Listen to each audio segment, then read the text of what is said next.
evening. This is Monday, September 15th, 50 days until the 2008 presidential election. The clang of the opening bell at the New York Stock Exchange this morning might as well have been the ringing of the first proverbial 3 a.m. phone call of the presidential campaign. Our fifth story in the countdown, with an economy in crisis on hold, the Republican nominee all but calling, as did his chief economic advisor, former Senator Phil Gramm, anyone now complaining about or worried by the state of the nation's economy, a whiner. Directive number one from Senator McCain today: pay no attention to that economic crisis behind the curtain. In case you are concerned that the Dow dropped more than 500 points today, its biggest one-day loss since the September 11th attacks, or that Lehman Brothers is filing for bankruptcy because of huge losses on its mortgage holdings, or that soon after its purchase of Merrill Lynch, Bank of America might become the Bank of America, the only one left. Perhaps you can take solace in Senator McCain's reassurance that his first campaign event of the day, that the fundamentals of the economy are strong. You know that there's been tremendous turmoil in our financial markets and Wall Street, and people are frightened by these events. Our economy, I think, still, the fundamentals of our economy are strong, but these are very, very difficult times. McCain economic advisor Phil Gramm having said in July that the U.S. is facing only a mental recession and that the nation itself is a nation of whiners, often overshadowed since Denver, the Democratic running mate, seizing on those remarks today. America, meet Joe Biden again. Don't tell me that the woman I recently met in Missouri who worked for 13 years at the Chrysler minivan factory and then saw her job shipped up to Canada, don't tell me she's a whiner. Don't tell me that the engineer who saw his job shipped overseas because the company was taking a tax break overseas instead of having tax break to stay, don't tell me he's a whiner. These people worked hard. These people did everything they were supposed to do. These people are ready to work hard again. Our job is to give them jobs so they can work hard again. So if you're John McCain and your economic advisor thinks Americans are whiners, and you yourself have claimed this morning that the economy is still fundamentally strong, what do you do when that remark proves to be remarkably tone deaf? You try to blame the Obama campaign for it. No, I'm not kidding. At his afternoon stop in Orlando, Florida, Senator McCain attempting to claim that the, quote, fundamentals of the economy he had been talking about are American workers, and that by attacking his statement, Senator Obama was attacking American workers. The economic crisis is not the fault of the American people. And my opponents may disagree, but those fundamentals, the American worker and their innovation, their entrepreneurship, the small business, those are the fundamentals of America, and I think they're strong.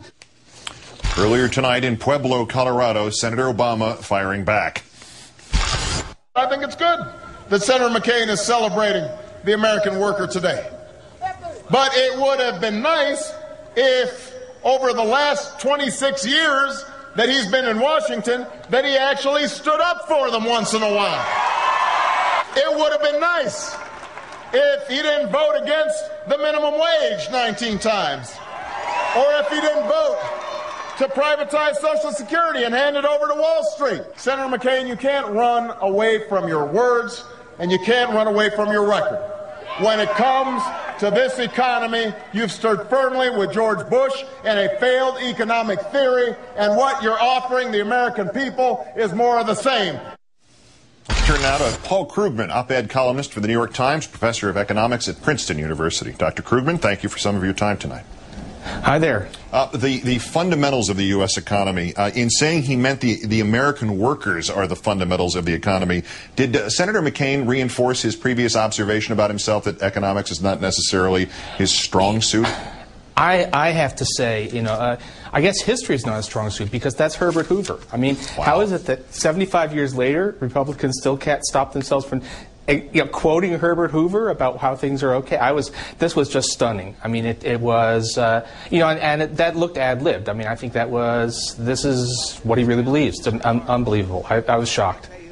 So he believes the economy is strong, and the Bush administration seems to be betting that the financial system can handle the collapse of Lehman Brothers and whatever is to follow without any intervention or any major intervention at this point. That's not quite right, actually, because what they're doing is they're actually throwing a lot of money at the financial system in general. Okay. I mean, there wasn't a specific, so actually the taxpayers are being put on the hook. There's been a lot of moral hazard, as they say, being created. That's why the Dow fell only 500 points today, because there's a lot of money being pushed out that is ultimately taxpayer money. So when Governor Palin said today it was good to see that the government was not going to come in and spend any taxpayer money on Lehman Brothers, she was misinformed? Yeah, I mean, it wasn't Lehman, it was sort of what the left hand took away, the right hand pushed onto the roulette table. So it was, unfortunately, it's not true. I mean, we're seeing a socialization of risk. I'm not sure there's an alternative, because the deregulation policies pushed us into this. But no, the risk is still being socialized. It's just they decided that Lehman was not going to be the place where they made the stand. The senator and the Republican campaign obviously selling themselves throughout the campaign as a break from the Bush administration on the subject of the economy and this sub-subject of gigantic, disastrous black holes opening up in the middle of the economy. Is McCain actually a difference from Bush? If he had said at any point, look, we need some regulation, we need some policing, if there was, I've actually been trying to see if I can come up with anyone sort of on the Republican side who said anything about the housing bubble, who warned about subprime. I can't see it. The fact of the matter is what he says is, well, we're going to clean up Washington and then it'll clean up the markets. I don't understand.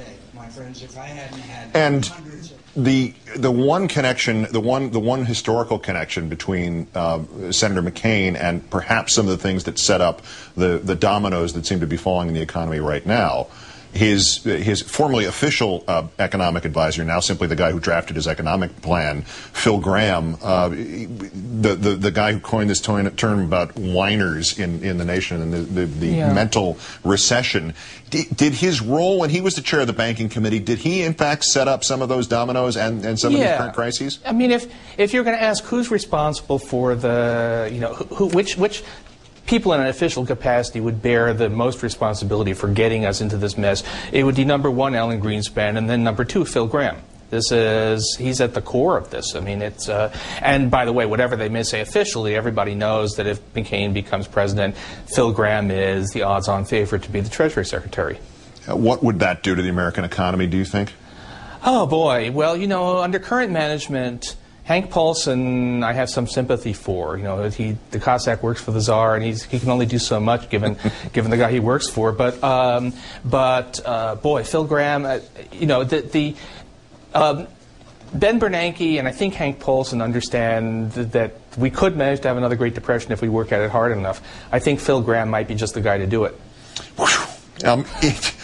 Continuing the Hoover that's analogy. a bit strong, but if it's necessary, so what if it's strong? The last point here, even in a McCain world, in that sort of bubble where nobody in Arizona gets to buy a Budweiser with the okay of the missus, is that economy strong?